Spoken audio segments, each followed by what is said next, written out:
दोस्तों आपको बता दूं कि जो हम नहीं चाहते थे, जो दुनिया नहीं चाहती थी, दुनिया में अब वो होने वाला है। विश्व युद्ध की तरफ हम आगे बढ़ रहे हैं।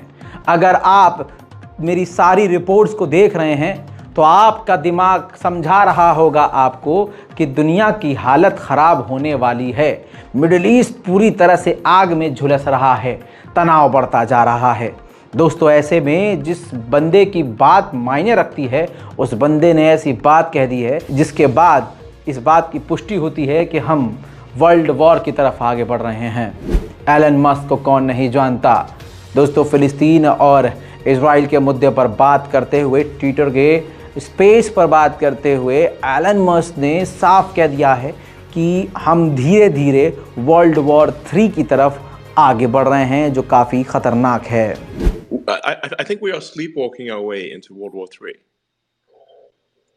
Sleepwalking our way into World War III, with one foolish decision after another, as you outlined, David. And and really, people should be deeply self-reflective. If their predictions have not come true, they should consider whether perhaps their other predictions might not come true either. I mean, what is the track record here? It's not good. You know, it's funny in the investing world, in the VC world in which, we operate. इसके बाद दोस्तों सीधी बात है, America इस जंग में कूद गया है दूसरे दिन से ही।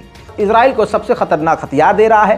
पूरे मिडिल ईस्ट में अमेरिका ने अपने सैनिक तैनात कर दिए हैं।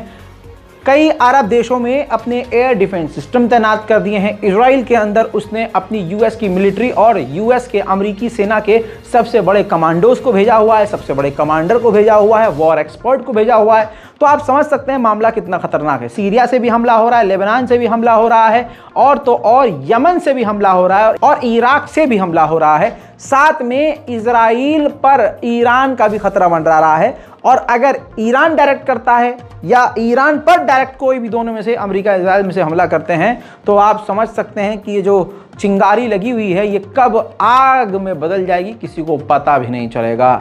दोस्तों उधर गाजा के लड़ाके संगठन ने साफ तौर से कह दिया है कि हम तमाम हॉस्टेज को, कैदियों को, इजराइल के कैदियों को रिहा करने को तैयार हैं। बस हमारी शर्त यह है कि गाजा के ऊपर बमबारी बंद कर दे इजराइल। दोस्तों आप जानते हैं इससे पहले इजराइल कह चुका है कि बिना शर्त हमारे लोगों को रिहा करे हमास। तो देखते हैं अब क्या होता है। हालात काफी तनाव वाले हो गए हैं। उधर अमेरिका का व्हाइट हाउस भी अब रेड हाउस हो गया है, ब्लडी रेड हाउस। जी हां, कैसे? व्हाइट हाउस डायरेक्ट इस कत्लेआम में घुस गया है। व्हाइट हाउस के द्वारा यह बयान दिया गया है कि अभी ये जंग और चलेगी और बढ़ेगी, इसके अंदर अभी और खूंरेजी होगी और आम जनता अभी और मारे जाएगी, इनोसेंट पीपल अभी और मारे जाएंगे। यानी व्हाइट हाउस ने बिल्कुल क्लीन चिट दे दी है और दुनिया के दिमाग में बैठा दिया है कि देखो जी, अभी तो गाजा में और कत्लेआम आपको देखना है, तो मुंह बंद रखो। उधर कनाडा ने कहा है कि गाजा के लोगों को मदद की जरूरत है, हम ह्यूमैनिटेरियन सीज के लिए सपोर्ट करते हैं और साथ ही सीज फायर की उम्मीद करते हैं। लेबनान और यानी हिजबुल्लाह और इजराइल के बीच जंग तो चल ही रही है। इसी बीच में ये दो शहीदों की, अपने शहीदों की हिजबुल्लाह ने तस्वीर जारी करके कहा है हमारे ये दोनों लड़ाके आज शहीद हुए हैं। बरतानिया के लॉ मेकर ने, मेंबर ऑफ पार्लियामेंट ने खड़े होकर पार्लियामेंट में यूके के यानी ब्रिटेन के विदेश मंत्री से सवाल कर लिया कि आखिर हम कब तक और आम लोगों को कटता हुआ, फटता हुआ, मरता हुआ देखेंगे, कितने लोगों को मरता हुआ देखें कि हम तब जाकर इस कत्लेआम की निंदा करें। Mr. Speaker, since I raised the question with the Prime Minister last week, indiscriminate airstrikes and the total siege on food, water and medical supplies have killed thousands of innocent Palestinian men and women and over 1,000 children. So let us be absolutely clear in this House. This is now beyond a humanitarian catastrophe. Even as we stand here today, the innocent blood continues to be spilled on the streets of Gaza. Mosques, churches, schools, hospitals, bakeries, water plants and homes continue to be flattened by the Israeli military. So I have a very simple question for the Foreign Secretary. Just what will it take? How many thousands of innocent Palestinians must be slaughtered before this? ठीक इसी तरह से Jordan के विदेश मंत्री ने साफ कहा है कि ऐसा लगता है कि इजराइल यूएन से भी ऊपर हो गया है और पूरी तरह से यहां पर दोगला चेहरा दुनिया का नजर आ रहा है। यूक्रेन के मामले में सभी को तकलीफ हो रही थी और गाजा के मामले में दुनिया खामोश। वहीं मेरे दोस्तों आपको बता दूं कि इतना गंद फैला हुआ है, खून चारों तरफ फैल गया है। बाइडेन की नंगई और मोहम्मद बिन सलमान की बेगैरती देखिए। बाइडेन ने खुद मोहम्मद बिन सलमान से इस दौरान फिर से इजराइल के साथ नॉर्मलाइजेशन की बात की है कि इजराइल से नॉर्मलाइजेशन कर लो। और यकीन कीजिएगा, खुदा की कसम, मोहम्मद बिन सलमान की सरकार पर, आले सऊद पर यकीन मत करिएगा। महमूद अब्बास ने अरब चैनल पर इंटरव्यू देते हुए कहा कि हर दिन इजराइल 700 फिलिस्तीनियों को मार रहा है और हमने सदियों पहले इजराइल को फिलिस्तीन ने मान्यता दे दी थी। इजराइल को फिलिस्तीन को भी मान्यता देनी चाहिए, स्टेट घोषित करना चाहिए ताकि हम दोनों साथ मिलकर खुशी खुशी रह सकें। सुनिए।